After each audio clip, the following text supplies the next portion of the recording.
Halo saudaraku, apa kabarnya? Senang sekali saat ini saya jumpa lagi dengan Anda di Wulan Handayani Channel. Ya, saat ini kita mau ngobrol-ngobrol ya bersama seorang pengacara muda ya, Mas Rastra, yang punya nama lengkap keren sekali ini. Rastra Samarahuli Selan SH ya, dari kantor hukum Rastra and Partners. Ya, dan kali ini saya bersama Mas Rastra akan membahas tentang serba-serbi legalitas UMKM, usaha kecil, usaha mikro, kecil dan menengah. Oh, usaha mikro, kecil dan menengah. Seperti apa sih yang sebenarnya UMKM itu? Kita akan bahas bersama Mas Rastra. Namun jangan lupa untuk tonton video ini ya sampai selesai supaya Anda mengerti dan siapa tahu bisa bermanfaat untuk Anda dan juga untuk rekan-rekan Anda, bisa di-share videonya. Jangan lupa like dan subscribe channel saya.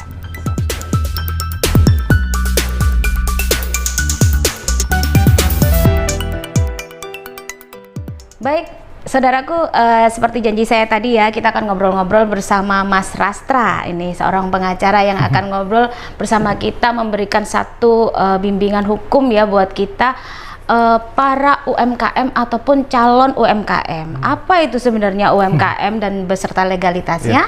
Usaha mikro, kecil, menengah. Nah, seperti apa? Nah, silakan Mas Rastra, mungkin boleh share ini dan perkenalan dulu dong kayak ini. Silakan. Ya, terima kasih Mbak Wulan. Jadi perkenalkan, saya Rastra Samarahuli Selan. Kebetulan saat ini saya sebagai managing partner di kantor hukum Rastra and Partners. Kebetulan kantor saya sendiri, Pak. Jadi kantor hukum kami memang orientasinya adalah hukum bisnis, corporate lawyer, dan juga beberapa hal-hal mengenai perizinan juga kita sub. Nah, kenapa kemudian mengangkat tema UMKM ini kan karena beberapa klien kami juga ada yang dari UMKM yang sudah kita bantu untuk mulai dari pendampingan dari awal dia pendirian sampai kemudian setting aspek-aspek hukum di dalam UMKM-nya itu, Mbak. Sendiri. Nah, berarti sebelum untuk kita mengurus segala sesuatunya, selebihnya kita harus paham dulu deh. UMKM itu sebenarnya apa sih? Apakah yang jualan di pinggir jalan aja atau bagaimana? Nah, silakan Mas Rastra. Jadi kalau sebenarnya kalau UMKM itu kan banyak sih yang kalau saya dengar ada istilah-istilah dari teman-teman ya, kebetulan dari rekan-rekan juga yang usaha di bidang UMKM, banyak yang kemudian bilang, saya ini usaha UMKM. Atau mungkin kita kalau jalan-jalan di salah satu komplek pasar mungkin, atau juga yang sentral UMKM, kan ada tuh keterangan sentral UMKM. Nah, cuma kan yang perlu bukan diluruskan sih, diperhatikan sebenarnya UMKM itu apa sih? Karena kan secara bahasa hukumnya itu atau bahasa undang-undang sesuai undang-undang UMKM itu kan UMKM itu sebenarnya terpisah harusnya. Jadi kepanjangan dari usaha mikro, kecil, dan menengah. Tinggal nanti dari rekan-rekan yang ada ini, dia yang di mana? Dia di usaha mikro kah, kecil kah, atau menengah? Karena nanti ada perbedaannya sih, Mbak. Jadi usaha kecil itu ada syaratnya apa, usaha mikro apa, menengah apa. Jadi kalau yang secara bahasa aturannya ya, Mbak. Jadi perbedaan dari 3 jenis itu, mikro, kecil, menengah. Ada betul. Kelasnya begitu ternyata, ya Mas ya. Jadi bukan hanya satu titik saja UMKM, tapi ternyata ada kelasnya. Seperti apa itu? Jadi kelasnya, Mas? Kalau kelas-kelasnya itu semisal usaha mikro itu perbedaannya nanti dilihat dari semua 3 jenis itu, dilihat dari modal usahanya. Jadi kalau semisal mikro itu dalam aturannya itu biasa modalnya 0 sampai 1 miliar. Sebenarnya nggak mungkin 0 ya, mungkin 50 juta lah sampai 1 miliar kalau kita. Atau mungkin bahkan 10 juta bisa loh, Mas. Bisa, ya kan? Karena saya juga UMKM jadi benar. bisa juga. Betul. Gitu ya. Jadi kalau yang mikro itu modalnya istilahnya sampai 1 M. Sampai dengan 1 miliar. Betul. Lah kalau yang kecil ini itu modalnya bisa di atas 1 M sampai 5 M. Oh, 1 sampai 5 M masih UMKM ya kelasnya? Kategori mikro. Oke. kecil ya, 1 sampai 5 M. Sorry, kecil. Iya, Kecil lah. Terus yang jenis terakhir itu yang menengah. Ya, menengah itu sudah modalnya sudah dari 5 M ya kan sampai 10 M. 5 sampai 10 M. Betul. Jadi dikatakan UMKM itu bukan cuma sekedar yang di pedagang kaki lima, Benar. gitu ya. Tetapi ternyata dari perhitungan modal itu tadi sudah Betul, luar biasa ya. betul. Gitu ya. Jadi ada pembedanya di situ Pembedanya. ya. Jadi kan kita makin tahu nih kalau kita usaha nih, kita di level yang mana nih? Mikro kah dengan modal kita sekarang, kecil kah atau menengah? Kalau semisal, karena ya ada juga yang modalnya sampai 15 M bilangnya UMKM, ternyata ya harusnya dia masuk di kelasnya menengah gitu. Jadi itu yang perbedaan pertama, Mbak. Yang perbedaan kedua dari segi omset sebenarnya. Omset. Betul. Nah, seperti apa nih omsetnya, Mas? Jadi kalau omset itu dari segi usaha mikro itu minimal omsetnya itu di angka 2M. Maksimal omsetnya. Nah, kalau kemudian yang usaha kecil itu bisa di atas 2M sampai 15M omsetnya. Ini nanti juga akan dari segi badan usaha yang nanti kita ngobrol apa sih yang kemudian perlu dilengkapi kalau semisal jenis-jenis komposisi usaha mikro ini nanti harus berbentuk apa badan usahanya, terus nanti menengah kecilnya apa, menengahnya apa. Itu nanti dilihat dari badan usaha lah. Kalau menengah itu biasanya sudah agak gede nih, Mbak. Iya, bisa langsung dalam bentuk PT ya. Iya, gitu. itu sudah omsetnya kira-kira sudah di angka 15M, di atas 15M sampai 50M. Kalau yang jenisnya menengah. Menengah ya. Kalau dari skala mikro nih saya tertarik karena memang saat ini memang sedang banyak digalakkan usaha UMKM ya, karena mengingat banyaknya pengangguran, kemudian banyak juga tenaga-tenaga kerja yang diberhentikan dan sebagainya. Otomatis mau nggak mau mereka harus bertarung dengan kenyataan hidup, membuat usaha sendiri yang otomatis dikatakan skalanya pasti mikro, begitu kan Mas ya. Nah, untuk mikro sendiri, apakah kita harus membentuk sebuah usaha yang memiliki legalitas atau bagaimana menurut panjenengan? Iya.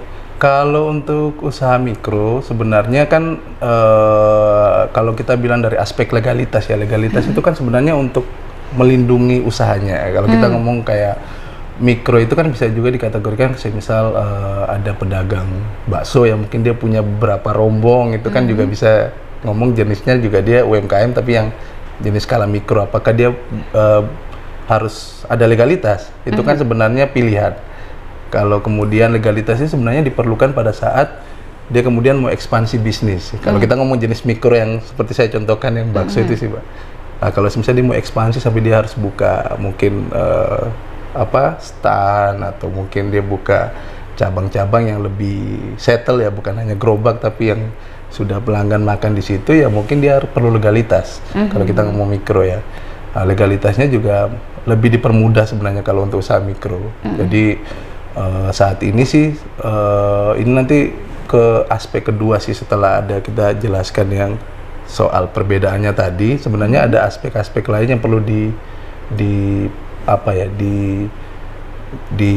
matchkan untuk bisa jadi satu jenis usaha. Jadi dia perlu badan usaha sebenarnya. Nah, itu dia. Nah, badan usaha apa yang sebenarnya cocok ini Mas untuk khususnya mikro ya, karena banyak dari masyarakat kita mulai bergerak ke arah UMKM skala mikro. Betul. Badan usaha apa yang tepat untuk kami nih, menurut Mas Mat? Kalau mikro, seperti yang tadi saya jelaskan ya, Mbak, karena memang dari segi modal juga kecil. Dari segi omset juga ya ada maksimal kan. Kalau semisal memang dia belum siap untuk legalitas seperti tadi saya bilang dia cuma pedagang, itu mungkin tidak terlalu diperlukan. Tapi kalau seperti pendaftaran usaha perorangan aja begitu mungkin ya. Betul. Jadi kalau semisal dia sudah ekspansi mungkin bisa dilakukan pendaftaran menggunakan, kalau sekarang kan lebih dipermudah untuk adanya PT perorangan. PT perorangan. PT perorangan. Jadi nanti kalau untuk mulai bisa menggunakan PT perorangan. Nah, PT perorangan ini sebenarnya apa sih kelebihannya ya? Jadi kelebihannya itu pertama adanya pembedaan harta kekayaan. Jadi semisal kalau sudah terdaftar PT perorangan, Jadi harta pribadi dengan harta PT itu sudah sama kayak seperti PT pada umumnya, walaupun memang skala kecil. Jadi ada istilahnya kalau kita bilang harta pribadinya itu tidak akan terdaftar di PT perorangan. Jadi omsetnya dia yang dia daftarkan. Yang kedua juga memang saat ini kan perlakuan PT perorangan itu kan hanya pendaftaran. Tidak diperlukannya akta notaris. Untuk saat ini ya. Jadi lebih murah. Iya, betul. Untuk saat ini memang lagi digalakan gitu. Kosnya murah sekali. Betul. Nah, tapi kita nggak tahu kan nanti perkembangannya seperti apa gitu. Lalu pajaknya bagaimana, Mas? Adakah perbedaan PT perorangan tadi dengan PT yang biasanya? Betul. Kalau dari segi pajak, Mbak, ini kalau kita lihat dari saat ini kan ada kalau di undang-undang perpajakannya kan ada harmonisasi peraturan perpajakan atau HPP ya kan tahun 2021. Jadi saat ini kalau kita melihat undang-undang itu seingat saya adalah kalau di angka omset 500 juta itu untuk skala UMKM itu tidak dikenakan pajak. Nah, kalau yang sudah di atas omset itu mungkin omsetnya di angka 1 miliar ke atas mungkin. 1 miliar ke atas mungkin sekitar di angka 4M itu baru dikenakan 0,5%. PPh pasal 4 ayat 2. Nah, jadi ini bocoran ya bagi teman-teman UMKM dimanapun berada yang katanya tadi usaha mikro. Jangan takut membuat legalitas gitu ya. Kalau memang toh juga kalaupun kena pajaknya kecil sekali. Benar. Karena 0,5% ya, Mas ya. Itu kalau 4 miliar. 4,8 M per tahun ya, nah, bukan per bulan. Kalau 1 bulan cuma dapatnya 2 juta nggak usah takut. Nggak kena berarti kan, Mas ya? Kalau sesuai dengan ini ya undang-undang. Tapi tetap harus lapor SPT ya, Mas? Ya, kewajiban tetap. Jadi ya. Ada beberapa aspek perpajakan yang kalau kita bahas saat ini mungkin bisa 1 jam lebih. Dan harus hadirkan orang pajak. Gitu. Karena akan lebih detail lagi penghitungannya. Betul. Oke, Mas Rastra, ini tadi ya bentuk-bentuk badan usaha dari UMKM yang mungkin ada lagi yang mau dibahas detail tentang badan usaha untuk UMKM. Betul. Jadi kalau nanti aspek badan usahanya sebenarnya pilihannya kalau untuk yang mikro sama kecil itu kita bisa lakukan saat ini dengan dipermudahnya perizinan itu menggunakan PT perorangan. Atau kalau semisal dia sudah mulai ekspansi, mulai jualan sampai di luar daerah, mungkin bisa ya dia apply untuk CV, untuk pendirian badan usaha CV. Atau mungkin kalau dia sudah skalanya kan bisa CV, bisa persekutuan perdata. Nah, kalau skalanya sudah menengah ke atas ya dia bisa kategorinya PT. Kalau omsetnya sudah 4,8 M mungkin ke atas per tahunnya ya. Itu mungkin dia juga ada ekspor dan lain-lain. Karena kan kalau kita ngomong ekspor kan kalau UMKM-nya PT kan lebih mudah nih. Iya, betul sekali. Lebih lancar cakupannya lebih luas. Betul. Iya, baik. Dan ini tadi tentang UMKM beserta bentuk-bentuk badan usaha yang bisa diterjuni oleh UMKM itu sendiri begitu ya, Mas ya. Baik. Nah, saudaraku, mungkin untuk pembicaraan UMKM dan seputar bentuk badan usahanya sudah sampai di sini.